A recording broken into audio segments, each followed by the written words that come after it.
सोनम कपूर कभी सुशांत सिंह राजपूत के सपोर्ट में तो नहीं बोली, लेकिन अब वो रिया चक्रवर्ती के बचाव में खुलकर आगे आ गई हैं।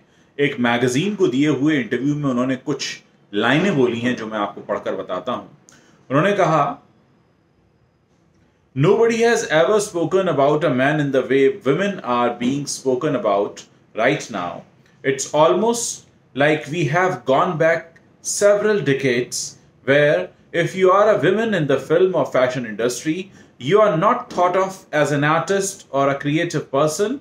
Instead, your moral character is questioned. उन्होंने कहा कि ऐसा लग रहा है कि हम पुराने जमाने में चले गए हैं जहां पर फिल्म इंडस्ट्री या फिर फैशन इंडस्ट्री में काम करने वाली महिलाओं को अच्छी नजर से नहीं देखा जाता था।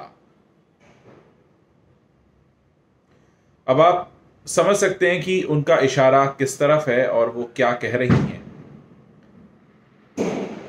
उन्होंने ये भी कहा कि I wasn't in the line of fire but it has been traumatising to see what my colleagues have been through and the witch hunt that has taken place. I feel scared.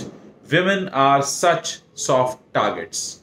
यहां पर एक बात समझ लेना जरूरी है। हो सकता है वो मीडिया ट्रायल पर सवाल उठा रही हो सकता है वो जो सुशांत के फैंस ने रिया चक्रवर्ती के बारे में बोला उस पर सवाल उठा रही हो, लेकिन एक बात यहां पर समझ लेना जरूरी है कि सुशांत सिंह राजपूत के परिवार ने अपना बेटा खोया और अपना बेटा खोने के बाद उन्होंने एफआईआर में जो नाम लिखाया था, सब जानते हैं आरोपी नंबर 1 कौन है और किस बिना पे लिखाया गया था। और साथ ही ये भी कि सुशांत सिंह राजपूत जब जीवित थे उस वक्त भी उनके जीजा ओपी सिंह ने एक शिकायत लिखकर भेजी थी मुंबई के ही एक आईपीएस ऑफिसर को। क्या इन सब बातों को जानने के बाद भी सोनम कपूर जिस तरह से रिया चक्रवर्ती के बचाव में आगे आई हैं, क्या उनको लगता है कि सुशांत सिंह राजपूत का परिवार भी झूठ बोल रहा है?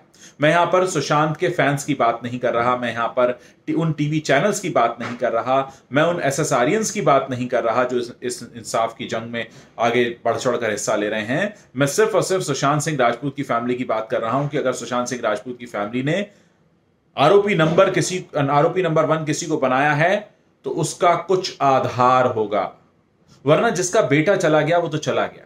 आखिर क्या वजह है जो उस परिवार ने उस लड़की का नाम एज ए आरोपी नंबर 1 लिखवाया? आप खुद सोचिए, क्या ऐसा करने से उस परिवार का कुछ हो सकता था?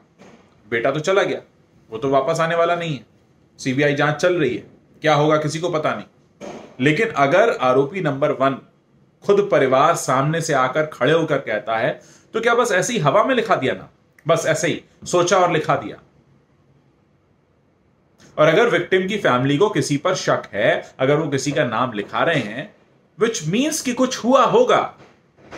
ये बात मुझे लगता है सोनम कपूर को समझनी चाहिए। सोनम कपूर टीवी चैनल्स पर कमेंट कर सकती हैं, सोनम कपूर सुशांत सिंह राजपूत के फैंस पर कमेंट कर सकती हैं, उस मीडिया ट्रायल पर भी कर सकती हैं, मैंने सब मान सकता हूं। लेकिन आप उस लड़के की फैमिली के बारे में कुछ सोचेंगे कि उस लड़के की फैमिली ने ये क्यों लिखाया था? ईश्वर ना करे किसी के परिवार में कभी ऐसा हो तो उस पर जो गुजरेगी वही समझ सकते हैं। और इतने सारे लोग पूरी दुनिया में जो बात कर रहे हैं, क्या वो सब के सब अपनी अक्ल को कहीं रख कर आए हैं, या ये किसी अलग ही चश्मे से इस पूरे घटनाक्रम को देखती? वाकई हैरान कर देने वाला है स्टेटमेंट। और जो बार बार बात कही जाती है बॉलीवुड के बारे में, वो बात कितनी सही है ये हमें बार बार एहसास होता जा रहा है जिस तरह से बॉलीवुड की तरफ से स्टेटमेंट्स आ रहे हैं। आप लोग इस बारे में क्या सोचते हैं, मुझे जरूर बताइएगा।